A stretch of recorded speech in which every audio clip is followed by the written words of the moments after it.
Halo semua, pernah ngerasa bingung nggak sih sama dunia pacaran zaman sekarang? Nah, kali ini kita bakal coba bedah bareng-bareng kompleksitasnya. Uniknya, kita bakal gabungin pandangan dari 3 sumber yang beda banget. Seorang pendeta, seorang filsuf stoik, dan seorang psikolog. Siap-siap ya, karena cara pandang Kabu soal hubungan mungkin bakal sedikit bergeser setelah ini. Oke, kita mulai dari sebuah ide yang mungkin kedengerannya aneh. Kutipan ini tuh kayak ngebalikin semua yang kita tahu soal apa itu hubungan yang sukses. Intinya, putus cinta itu bukan berarti gagal. Justru itu sebuah penemuan, sebuah keberhasilan karena kamu akhirnya sadar kalau kalian emang gak cocok. Ini nih yang jadi pertanyaan utamanya. Kalau nikah bukan satu-satunya tolak ukur kesuksesan, terus buat apa kita pacaran? Apa sih esensinya? Yuk kita cari tahu bareng-bareng. Oke, kita masuk ke bagian pertama. Kita bakal ngebongkar gimana caranya pacaran itu bisa lebih dari sekedar pamer di media sosial dan nemuin tujuan yang benar-benar berarti. Dari kacamata seorang pendeta, pacaran itu fase pengenalan yang dalam banget. Jadi, anggap aja pacaran itu bukan panggung buat pamer #couple goals, tapi lebih kayak sebuah laboratorium. Tempat di mana kamu dan pasangan saling meneliti satu sama lain secara jujur dan apa adanya. Coba deh lihat perbedaannya.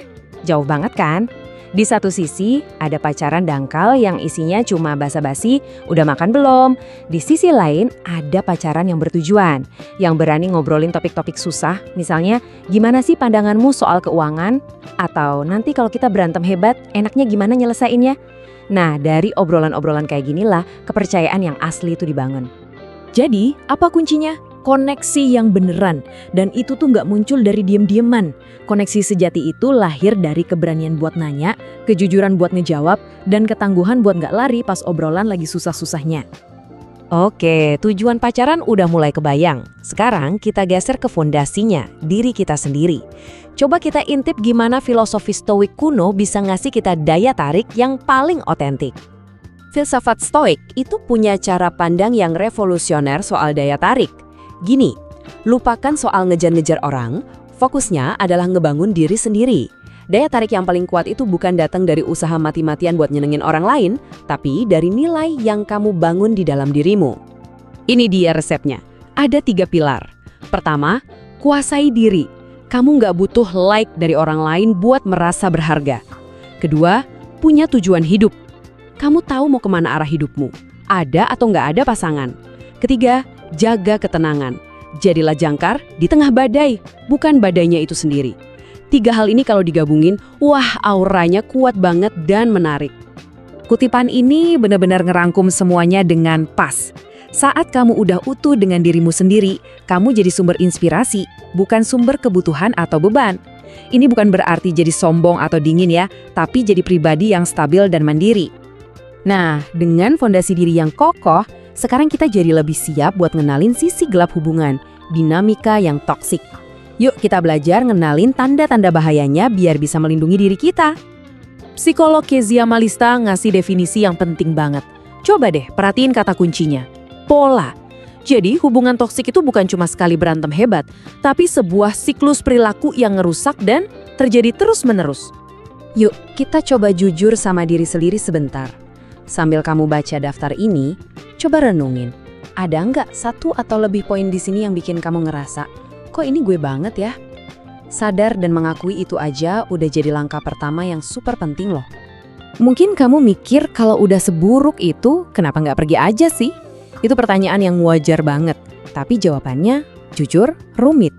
Ada jebakan-jebakan psikologis yang bikin seseorang susah banget buat keluar.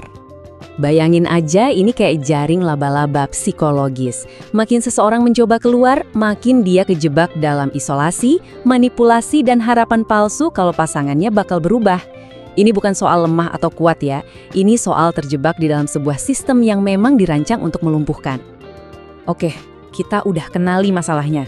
Sekarang, waktunya cari solusi. Di bagian terakhir ini, kita akan fokus gimana caranya ngambil kembali kendali diri. Gimana cara keluar dari hubungan itu dan memulai proses penyembuhan. Ini dia kebenaran yang bakal membebaskan kamu. Kamu nggak bisa ngontrol orang lain. Titik. Proses pemulihan yang sesungguhnya itu dimulai saat kamu berhenti jadi montir buat ngebenerin orang lain dan mulai jadi arsitek buat hidup kamu sendiri. Ini dia peta jalan buat kamu pulih. Pertama, putuskan kontak buat menghentikan racunnya masuk. Kedua, proses emosimu. Izinin diri kamu buat berduka, marah, kecewa. Ketiga, hubungin lagi orang-orang yang sayang sama kamu. Dan yang paling penting, temukan kembali dirimu. Ingat-ingat lagi apa yang bikin kamu bahagia sebelum semua ini terjadi. Kita akhiri pembahasan ini di sini dengan satu pertanyaan buat kamu renungkan. Hubungan kamu saat ini lagi ngebangun kamu atau justru ngancurin kamu pelan-pelan? Ingat ya, kesuksesan sejati itu bukan soal bertahan di hubungan yang merusak, tapi menemukan hubungan yang bikin